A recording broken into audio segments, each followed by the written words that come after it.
ஒருத்தன் கிறிஸ்துவன் ஆனதுக்கப்புறம் ஒரு வாரம் பைபிள் படிக்காம இருந்தான் அப்படின்னா, மனசுக்குள்ள ஒரு கில்ட் வரும். என்னன்னா, நான் பைபிள் படிக்கலையே, பைபிள் படிக்கலையே அப்படின்னு சொல்லி ஏதோ தப்பு பண்ண மாதிரி ஃபீல் வரும்.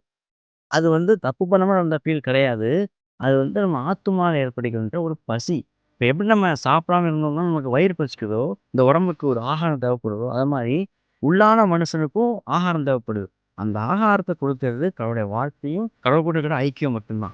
இப்ப அது நம்ம குடுக்காம இருக்கும்போது, நமக்குள்ள ஏற்படுற அந்த பசி தான் நமக்கு கில்ட்டா நமக்கு ஃபீல் ஆகும். ஸோ, அத டீல் பண்றதுக்கு என்ன பண்ணணும்னா, கில்ட்ட நெனச்சு நெனச்சு கவலைப்படக்கூடாது. அதுக்கு பதிலா ஆத்துமாவுக்கு அதுக்கு தேவையான ஆகாரத்த குடுக்கணும். கடவுளுடைய வார்த்தைய வாசிக்கணும், ஜெபிக்கணும்.